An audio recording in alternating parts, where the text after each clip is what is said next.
आज के दौर में हर इंसान सिर्फ यह कहता है मुझे मोटिवेशन चाहिए, और मोटिवेशन ढूंढते ढूंढते हम बाहर निकल जाते हैं, कभी किताबों में, कभी वीडियो में, कभी अनजान लोगों की बातों में।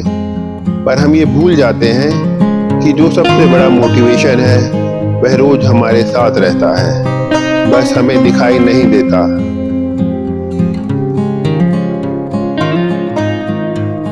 यह कहानी है उसी अदृश्य मोटिवेशन की। अर्जुन रोज सुबह जल्दी उठता था, पर उसके उठने से पहले नाश्ता टेबल पर रखा होता।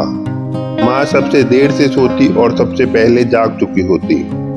उसने कभी नहीं सोचा माँ कब सोई और कब उठी, क्योंकि जो रोज मिलता है उस पर हमारा दिमाग सवाल नहीं करता।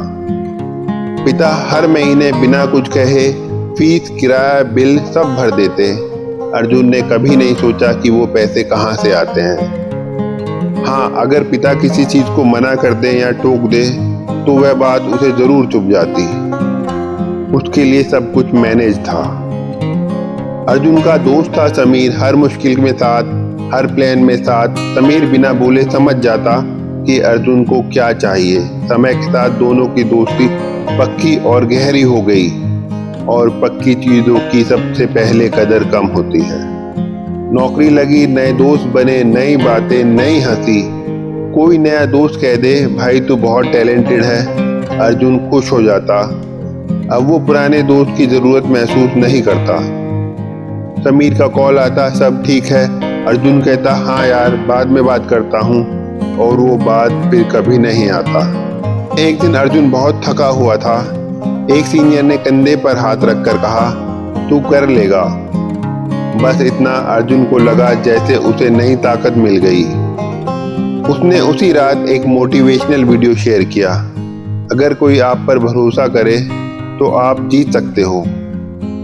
उसे याद नहीं आया कि उसके माता पिता सालों से बिना बोले उसी भरोसे पर जी रहे हैं। उसका एक दोस्त जो सालों से उसके साथ जुड़ा रहा, समझाता रहा ये बातें, लेकिन जब किसी नए इंसान ने ये बातें कही तो उसे मोटिवेशनल लगी। माँ रोज कहती सेहत का ध्यान रख, पैसे संभाल कर खर्च कर। पिता कहते जीवन में संतुलन जरूरी है। अर्जुन को यह बातें पुरानी लगती। एक दिन यूट्यूब पर एक स्पीकर ने वही कहा। वीडियो पर लाखों व्यूज थे। अर्जुन ने कमेंट लिखा, आज आंखें खुल गई। माँ आज भी रसोई में चुपचाप सब्जी काट रही थी। पिता घर की जिम्मेदारियां संभाल रहे थे। एक रात समीर ने अर्जुन को कॉल किया। आवाज भारी थी। अर्जुन ने कहा यार अभी मीटिंग में हूँ। कॉल कट गया, बिना सोचे कि शायद बात गंभीर हो सकती है। उसके बाद समीर का फोन कम हो गया।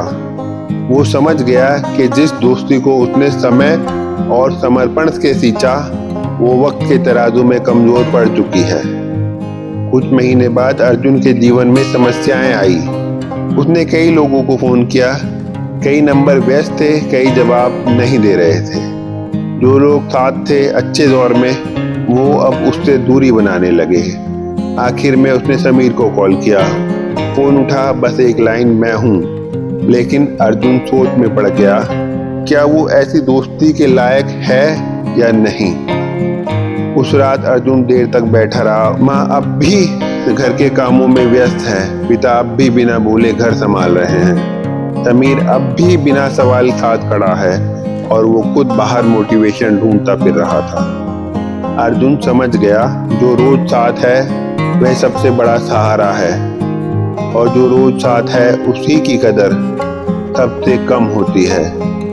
माँ बाप का त्याग कोई भाषण नहीं होता, वो रोज की आदत में छिपा होता है। कोई आपके साथ हमेशा खड़ा हो, ऐसा दोस्त किसी वरदान से कम नहीं होता। लेकिन अगर वो हमें आईना दिखा दे तो हम उसमें उसकी जलन ढूंढ लेते हैं। अगर आपको मोटिवेशन चाहिए तो पहले अपने घर में देखिए। जिस माँ ने अपने सपने छोड़े, जिस पिता ने अपनी थकान छुपाई, जिस दोस्त ने बिना शर्त साथ दिया, वो जीवन के किसी चरण पर नहीं मिलेंगे, पर जिंदगी उन्हीं की वजह से चल रही है। ऐसे लोग जीवन के एक मूल ढांचे के रूप में होते हैं, जबकि हम बाहरी सजावट में जिंदगी निकाल देते हैं। और भूल जाते हैं कि बाहरी सजावट मूल ढांचे के बिना नहीं टिक सकती, जबकि मूल ढांचे को बाहरी सजावट की जरूरत नहीं होती। जो रोज साथ है वह असली मोटिवेशन है, बस हमने उसे आदत बना लिया है।